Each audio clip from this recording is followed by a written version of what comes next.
aparición del hombre sobre la Tierra, las relaciones que entre ambos se han establecido han sido biunívocas, en el sentido de que aquel ha sido influenciado por ésta en su adaptación al medio y ésta ha sido modificada por él para adaptarla a sus necesidades.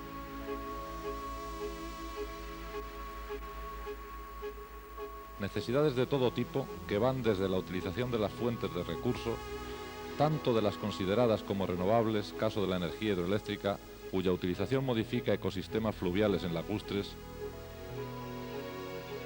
como de las no renovables, por ejemplo las materias primas minerales de distinto tipo y para diferentes usos, pasando por la necesidad de infraestructuras viales o de otra utilización que, aunque busquen una mejora en la calidad de vida del ciudadano, siempre provocan un impacto evaluable en el medio, o incluso necesidades de tipo cultural, de recreo, de esparcimiento en la naturaleza que conlleva al menos la llegada masiva de individuos con sus medios de locomoción a lugares naturales insospechados y, lo que es peor, con actitudes claramente discordantes con el medio natural.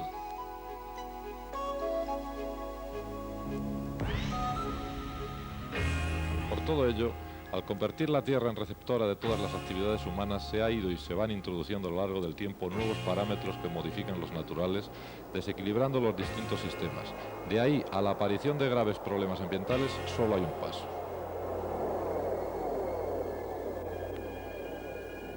Además, la búsqueda de soluciones a los múltiples problemas creados por él introduce al hombre en una dinámica casi imposible de parar, que a su vez incrementa el problema con nuevas variables. ¿Cuáles son entonces las soluciones? Parece claro que las soluciones a los problemas pasan por la toma de conciencia de los mismos, por la modificación de actitudes y aptitudes tanto individuales como colectivas ante ellas, implicando en estas últimas al estamento político y demás esferas de poder como detentadoras de los instrumentos correctores apropiados.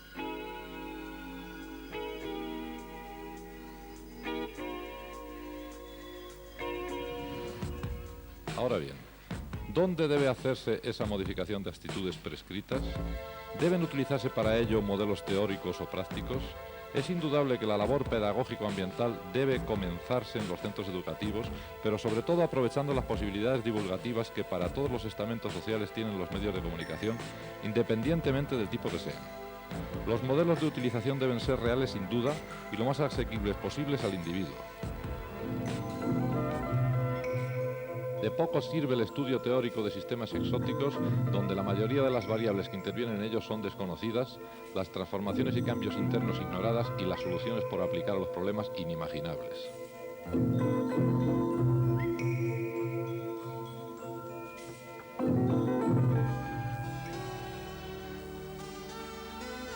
¿Cuáles son los mejores modelos prácticos y que además sean reales? La contestación a la pregunta debe ser: aquellos sistemas ambientales más próximos y de actividad cotidiana del individuo, como son su propia casa, su centro de trabajo, su fábrica, su barrio, su centro educativo, etc. Sistemas ambientales poco espectaculares, si se quiere, caracterizados por factores ambientales poco agradecidos por su escasa vistosidad, pero conocidos por él, donde sus actitudes y actividades inciden claramente, teniendo además la posibilidad de observar los cambios producidos por ellas y de evaluar si éstas son concordantes o discordantes con el medio. Sistemas donde se fraguan al fin sus comportamientos y hábitos diarios para exportarlos con posterioridad a otros más específicos en un uso correcto y racional de los mismos.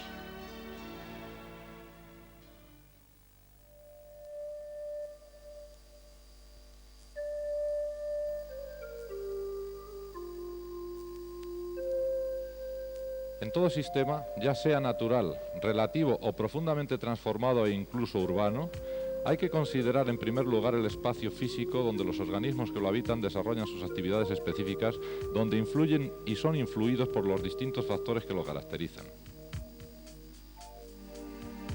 Esto, que en un ambiente natural constituye el biotopo, puede extrapolarse a un ambiente urbano, considerando biotopo el espacio donde un conjunto de individuos desarrollan una actividad común, que en el caso que se describe está constituido por el Instituto Bachillerato Ciudad de Los Ángeles.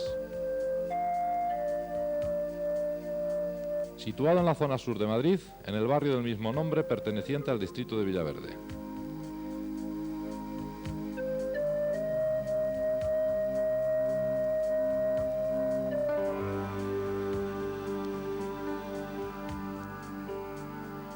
Su extensión total Para el polígono irregular que constituye su perímetro es de 5.682 metros cuadrados, incluyendo tanto la parte construida como los espacios abiertos adyacentes. Los límites naturales vienen definidos por una construcción de ladrillo visto y verja. La tipología del edificio se ajusta a dos alturas, que junto a la planta baja permite distribuir las dependencias en 3 niveles. Dentro de este medio general pueden establecerse diversos microambientes diferenciados por el uso, pero interrelacionados entre sí dentro del funcionamiento global del sistema. De ellos posiblemente el más significativo sea el aula, espacio físico donde la mayor parte de los individuos del sistema, la biocenosis en uno natural, realizan sus funciones específicas durante el mayor tiempo.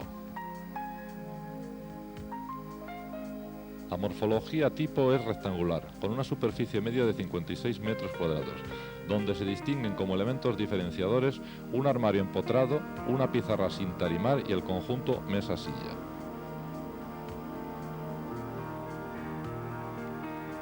Las posibilidades de ventilación de este ambiente son totales gracias a un ventanal corrido a lo largo de la fachada, protegido por un mecanismo de lamas verticales que permiten el oscurecimiento voluntario del recinto. La orientación de estos microambientes, 16 en total, está repartida proporcionalmente al norte unos y al sur otros. El resto de ellos como laboratorios, seminarios, biblioteca, gimnasio, oficinas, sala de profesores, tienen una morfología específica para cumplir su función en el sistema, así como una problemática ambiental propia. Los espacios abiertos poseen 3 usos originales: aparcamiento, infrautilizado por distintas causas, pistas polideportivas y un hipotético jardín. De su reconversión futura, según distintos modelos propuestos, dependerá el aumento de bienestar y calidad de vida de los distintos componentes sociales del sistema.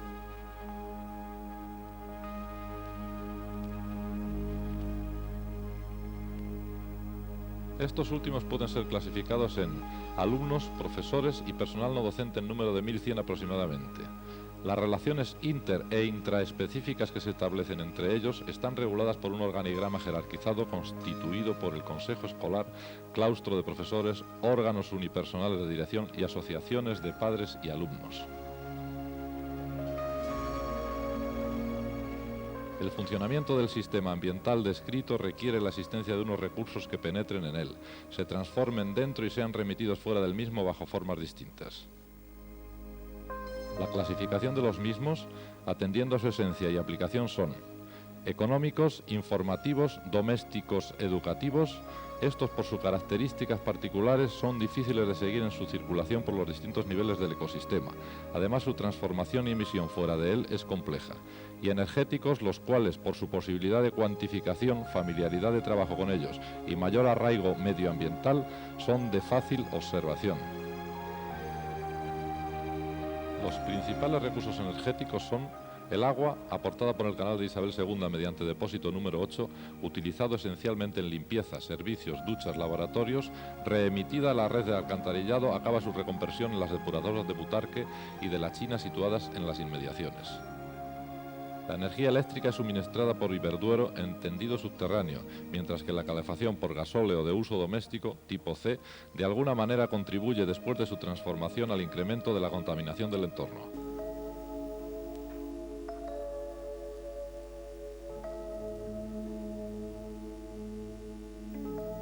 La problemática medioambiental detectada en el sistema considerado se puede clasificar atendiendo a los siguientes criterios: la derivada de la propia morfoestructura del medio o de los distintos microambientes desarrollados dentro de él, la derivada de los comportamientos y actitudes frente al medio de los componentes sociales que lo habitan y, por último, la resultante de la interacción del sistema estudiado con otros sistemas inmediatos de mayor rango, como puede ser el barrio.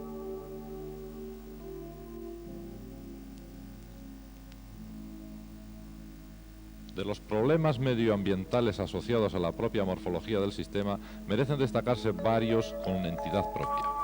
Así, sus límites, que deberían cumplir la misión aisladora del exterior, son considerados por la mayoría de los integrantes del mismo como excesivamente vulnerables a las acciones desde fuera. Esto conlleva la alteración, por robo, vandalismo, etcétera, de los recursos y el deterioro físico de la instalación.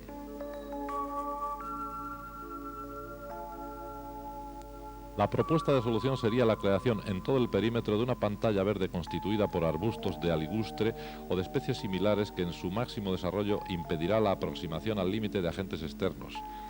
El aporte vegetal podría correr a cargo del vivero municipal y el mantenimiento de los recursos económicos. Los accesos plantean problemas de entrada-salida por la existencia de una valla protectora que delimita la acera del centro de la calzada, muy útil en situaciones de normalidad, pero que asociada con las estrechas salidas internas del medio provocan atascos en evacuación de emergencia. La clausura de los actuales pasos y la creación de nuevos accesos al Parque Ciudad Los Ángeles evitaría estas situaciones.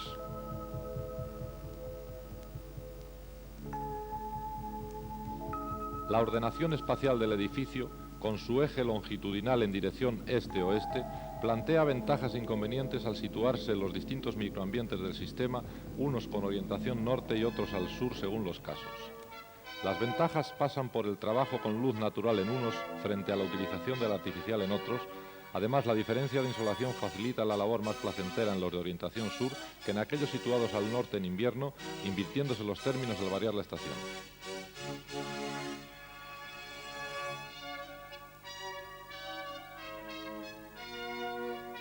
Indudablemente, las circunstancias medioambientales creadas como consecuencia del factor de orientación no pueden modificarse a posteriori, pero sí aprovechadas racionalmente para que, una vez conocido el caso, disponer las medidas oportunas para el ahorro energético del sistema en luz y calefacción.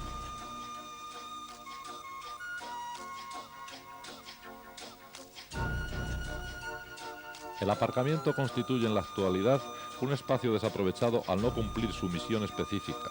La construcción en su extensión de microambientes con otro uso es una posibilidad contemplada para acabar con los problemas de masificación y de espacio en el medio. Las zonas abiertas son consideradas por todos los componentes sociales como lugares sin duda mejorables, ya que carecen de condiciones para cumplir la misión real de esparcimiento y relax. Su reconversión en jardín, de fácil proyecto, necesitaría una serie de labores previas como son la retirada de los escombros de la construcción enterrados en el subsuelo, la creación de un suelo productivo, el diseño de un jardín y la plantación de los vegetales específicos. Los recursos necesarios de mantenimiento, así como la aplicación de los criterios educativos y medioambientales de conservación, serían otros factores por considerar. En el tejado se observa la existencia de un pararrayos. La tipología del mismo parece corresponder con la del pararrayos de ionización radioactiva. Es indudable que su destrucción accidental, bien por su propia función o por otras causas, provocaría un grave problema ambiental por contaminación radioactiva de incidencia compleja. Su eliminación inmediata y la sustitución por otro de carácter convencional no radioactivo sería la solución ideal por aplicar en este caso. De los microambientes internos debe destacarse en primer lugar su decoración. Con pinturas de color ocre, cuyos tonos claros son considerados estéticamente aceptables, aunque parte de la población, la más joven, piensa que se debe redecorar con murales de motivos diversos, medioambientales, abstractos, reales, etc., pero evitando siempre la temática agresiva por desagradable, tensionantes, etc., entre otras razones expuestas. Los pasillos de dimensiones reducidas disminuyen aún más su anchura por el mecanismo de apertura de puertas que estos tienen. Esto aumenta la aparición de riesgo físico para los individuos por simple competencia por el espacio, además del incremento de roturas accidentales y a veces vandálicas al multiplicarse el número de personas por metro cuadrado.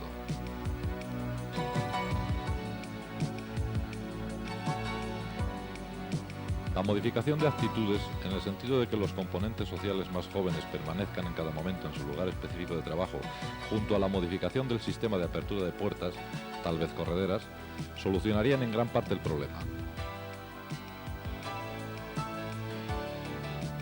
La ausencia de pizarra tarimada supone dificultades añadidas para la visualización, sobre todo en los individuos ubicados al fondo del aula, además de la peor difusión del sonido, el aumento de las posibilidades de distracción y otras dificultades de aprendizaje fácilmente evitables con la instalación de una en cada aula.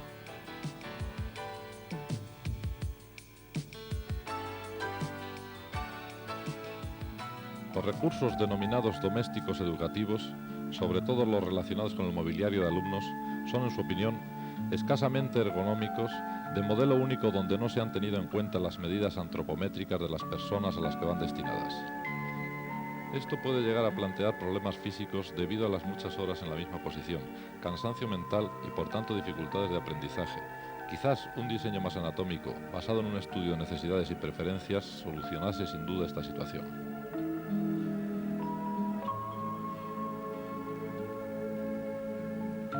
De los problemas que presentan los recursos energéticos merece destacarse como prioritario el creado por el mecanismo de suministro del gasóleo de tipo C utilizado en la calefacción.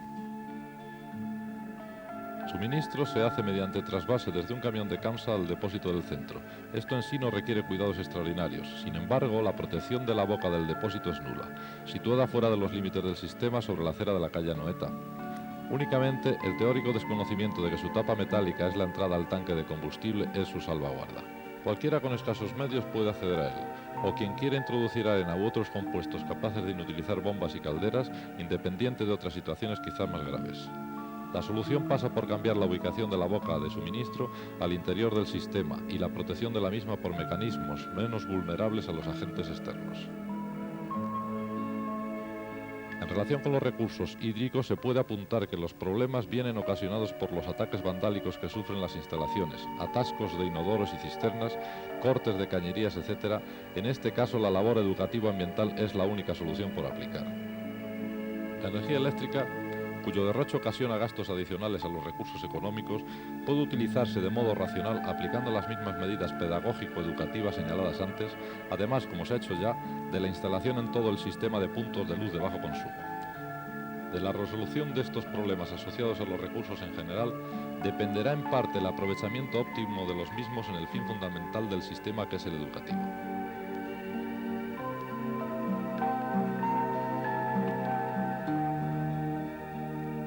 El comportamiento y actitudes del denominado componente social del sistema ocasiona una problemática ambiental específica de aplicación en el propio sistema y en otros medios de categoría superior, como puede ser el entorno inmediato, en este caso el barrio. Así, al ubicarse el centro en una calle de doble sentido, cuyos carriles están separados por un seto vegetal de escasa consistencia y sin paso frente a las salidas generales, aquel se ve atacado de forma sistemática por paso indebido de personas, deteriorándolo constantemente e impidiendo su crecimiento, además del peligro potencial de atropello existente. La apertura de pasos de cebra frente al centro, el reforzamiento del seto central por la jardinería municipal con especies menos vulnerables y la instalación de tacos en la calzada que obliguen a la disminución de velocidades y que recuerden las señales de tráfico que avisan del peligro existente serían las soluciones por aplicar. Esos mismos comportamientos y actitudes irresponsables se ven dentro de los límites del propio sistema. Así, los distintos espacios abiertos que se aíslan en algunos casos por un vallado interno de tela metálica, caracterizada por su poco soporte y menor resistencia, por lo que se ve continuamente atacado por acciones incomprensibles de individuos teóricamente integrados en el proceso educativo. Lo mismo puede decirse de los recursos puestos a disposición de los individuos en los espacios abiertos, como son canastas, porterías, focos, bancos, etc. En los microambientes interiores ocurren procesos similares. El más utilizado, el aula, es atacado sistemáticamente en varias de sus estructuras. Los armarios están prácticamente desmantelados sin utilización real. La concienciación del usuario potencial permitiría que recobrasen su funcionalidad original como almacén de libros, biblioteca de aula, almacén de trabajos u otros.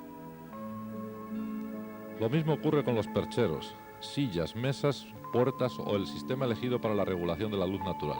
Este último, constituido por lamas de inserción vertical girables, es especialmente sensible a la manipulación cuidadosa y por tanto más al vandalismo.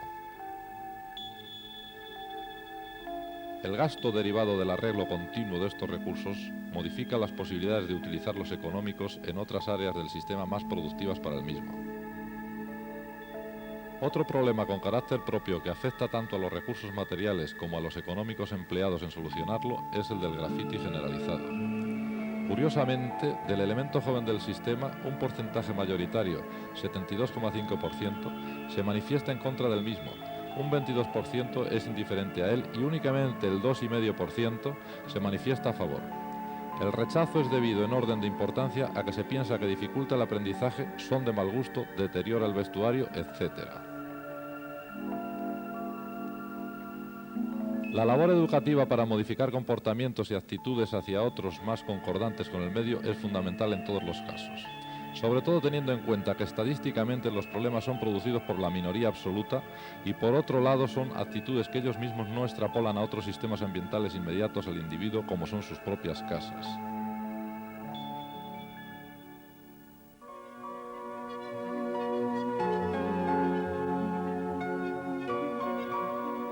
Es indudable que la problemática medioambiental del centro no puede evaluarse desde él como si constituyera un sistema aislado, sino que se deben contemplar también las múltiples interrelaciones que presenta con su entorno, la mayoría de ellas como consecuencia de actividades humanas.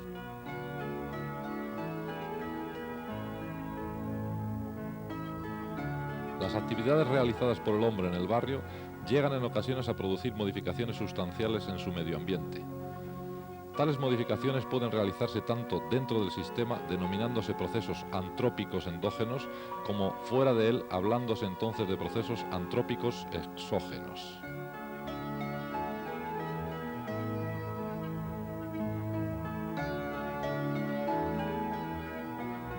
Dentro de los procesos antrópicos endógenos está como uno de los principales la contaminación atmosférica, en relación con la cual la ciudad de Los Ángeles se puede considerar un barrio más de Madrid. La génesis de la misma hay que atribuirla a tres causas esenciales: el tráfico de vehículos, el uso de calefacciones y la proximidad de la zona industrial.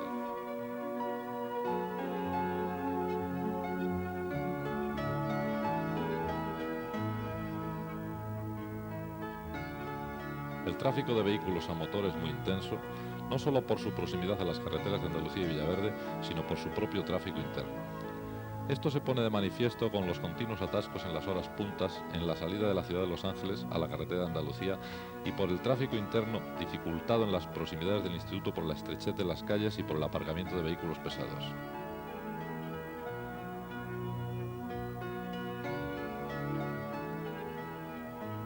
En cuanto al número de calefacciones, factor importante de contaminación y su consiguiente efecto parece análogo al de barrios similares.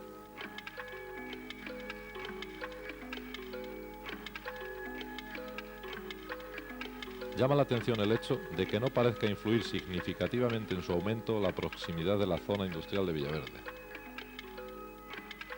Dejando aparte un cierto declive en la actividad industrial en la Comunidad de Madrid, la disminución de la contaminación debida a estos focos parece deberse a la adopción de controles sobre las sustancias vertidas a la atmósfera, especialmente en las industrias metalúrgicas, que son las potencialmente más contaminantes.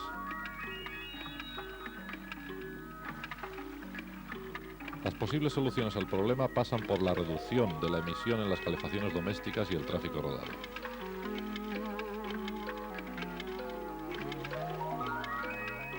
En las calefacciones es imprescindible controlar el correcto funcionamiento de los quemadores e incentivar la sustitución del carbón por otros combustibles menos contaminantes como el gasóleo C o mucho mejor el gas natural. A este respecto, la extensión de la red a la ciudad de Los Ángeles facilita esta reconversión en el barrio.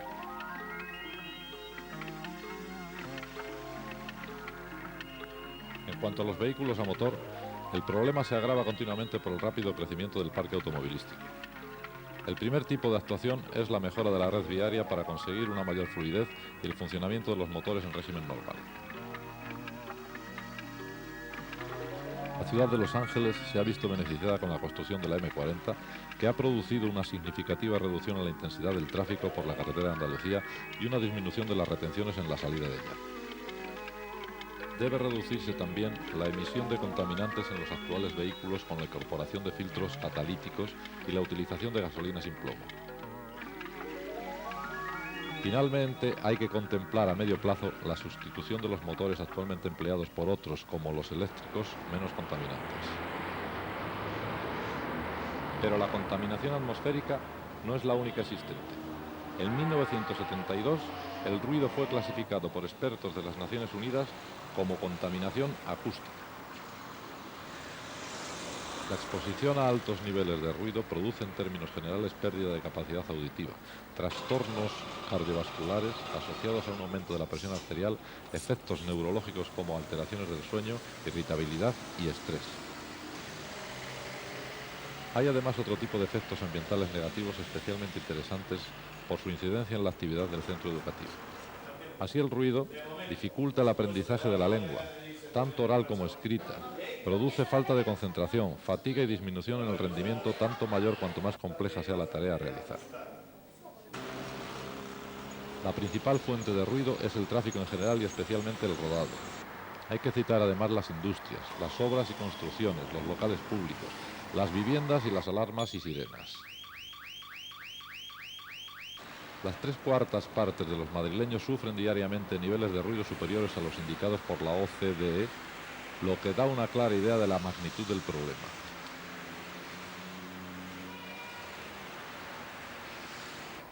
Es necesaria una reducción del número de vehículos que circulen por ciertas zonas, como las próximas del instituto.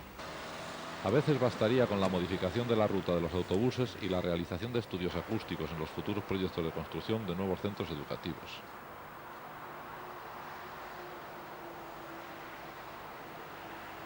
En todo caso es necesario mejorar los pavimentos y reducir los niveles de ruido emitidos por los vehículos, así como la instalación de pantallas sónicas en las vías más conflictivas que pueden combinarse con el aislamiento acústico de las viviendas. Hay que llamar la atención sobre la presencia de tendidos eléctricos aéreos de alta tensión a distancias muy próximas de las viviendas en nuestro barrio, los cuales son fuente de contaminación electromagnética que produce graves efectos sobre los seres vivos dependiendo de la frecuencia de la radiación, de la dosis recibida y de la estructura biológica irradiada. Deben considerarse también como un peligro para la circulación, ya que con frecuencia las torres que lo soportan se encuentran en plena calzada. Además suponen una auténtica contaminación visual, degradando la imagen del barrio. Por tanto, parece necesario sustituir cuanto antes los tendidos aéreos por otros subterráneos. En cuanto a los procesos antrópicos exógenos generados en los sistemas ambientales considerados, el centro y el barrio, y que actúan en el exterior de ambos, hay que considerar las aguas residuales y los residuos sólidos. Hay dos líneas de alcantarillado principales que se unen en el límite del barrio y enlazan con la línea principal que discurre paralela al río y va a las depuradoras de Butarque y China. La casi totalidad del vertido es urbano y no se presentan problemas de contaminación.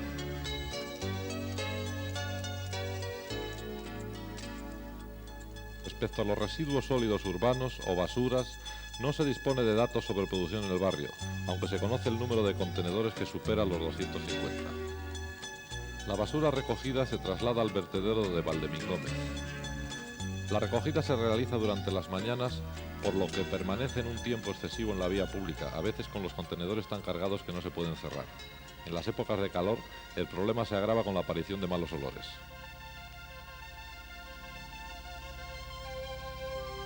Los residuos sólidos urbanos no son solo un problema sanitario, sino también económico. Todo posible reciclado puede disminuir ligeramente su costo y, sobre todo, reducir repercusiones sobre el medio ambiente al no requerir la obtención de nuevas materias primas y su manufacturación posterior.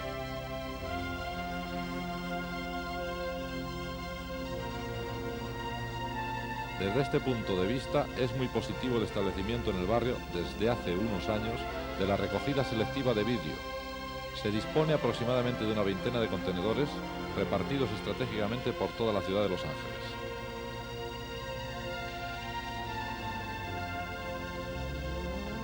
A modo de resumen, hay que concluir con que, después de un trabajo como el realizado, queda demostrado que no es necesario recurrir a sistemas exóticos para la consecución de los objetivos básicos en educación ambiental. Que la vinculación del individuo con la realidad ambiental inmediata es más efectiva que el planteamiento de grandes hipótesis ecológicas de trabajo. Que la concienciación del hombre frente a su entorno, aunque sean paisajes urbanos, repercute en el uso de los sistemas ambientales naturales, de la naturaleza al fin.